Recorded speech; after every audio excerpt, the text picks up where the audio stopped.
everyone, it's Anissa from Henna Designs Inc. and welcome to the second video of the beginner series, Henna for Beginners. Today we're going to focus on some line basics and it'll be hopefully a lot shorter than the first one. I'll try not to talk as much too.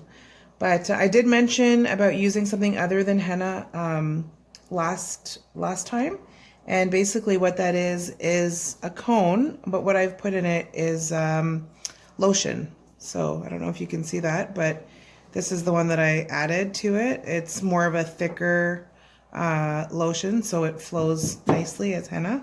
And I'll just give you a quick demo on my hand here.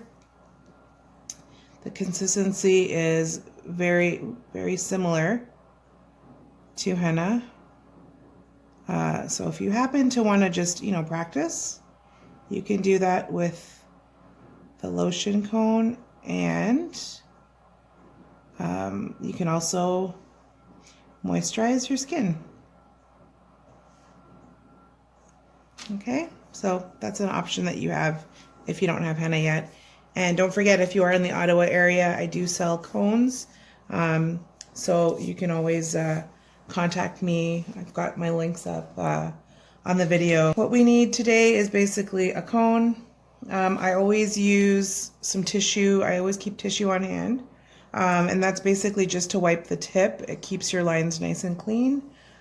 These are also very handy. It's a binder clip, or I don't know if there's another word for it, but basically once a cone gets used too much, you need to keep the pressure going.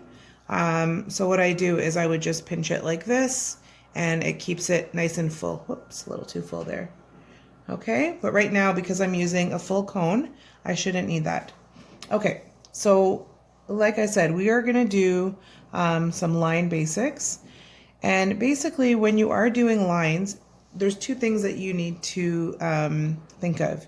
You need to think of the pressure in which you're squeezing the cone, and also how fast you're moving your lines. Because the first technique that I wanted to show you is called draping.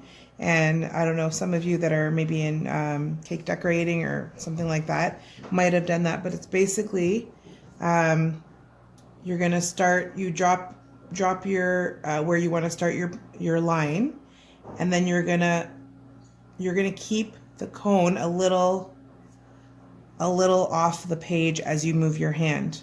Okay, so as opposed to going like this, where you can still get a decent line, but I find that you really have to have a much steadier line, steadier hand to do that.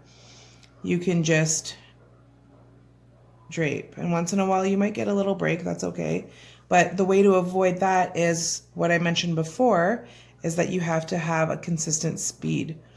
So if you notice, if I go really slow and I'm draping, I'm not going to get a nice line. It's going to be curved. Okay, and if I were to go too fast, then it'll likely have some breaks in it. So you want to keep a consistent speed, and the only way to really know what that speed is by practicing. So the other thing that you need to keep in mind is that your henna paste should be a good consistency. If it's too thick, then you're not going to get a nice line, and if it's too thin, then it might just run and it won't be a clean line. So that's the way you get nice clean lines. Now, another thing when it comes to lines, and this is something that you really see a difference in the pros, I guess you could call them, is they'll have a lot of line variety or variation. So they'll have, super thin lines, and then they'll also have thick lines. And there's a couple of ways you can do that. You could, for thick lines, you can't really drape. You've got to stay close and you press a little harder, and that gives you a thick line. Okay, and you've got to keep that consistent if you want your line to be consistent. Another way to do that is you can draw two thin lines side by side, and then you can fill it in. And because you drew those lines, you can't really pass the other the edges of the two lines that you made. Okay, so those are two ways to make thick lines. Now these so far what we've done are just straight lines. So you do have an option of draping for curved lines, but basically if it's too curved, it's a little harder to drape. So so I can do like a bit of an arc like that and still manage to drape. But if I'm gonna do, for example, like a spiral or a swirl, I'm gonna have to just keep close to the paper, okay, and move at a good speed so that you don't get too much wobbliness, if that's a word, I don't know. Okay.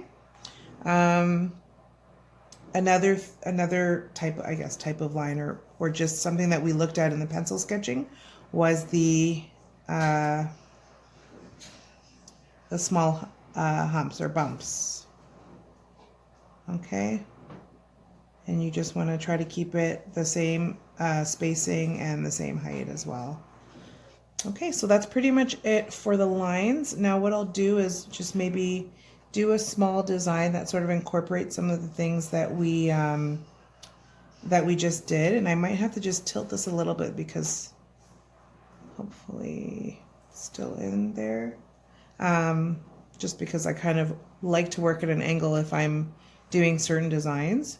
So, you know, I might, if I was doing it on somebody's hand, I would probably have it in a certain way. So not necessarily straight all the time, for me.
Okay, that's about it for this video.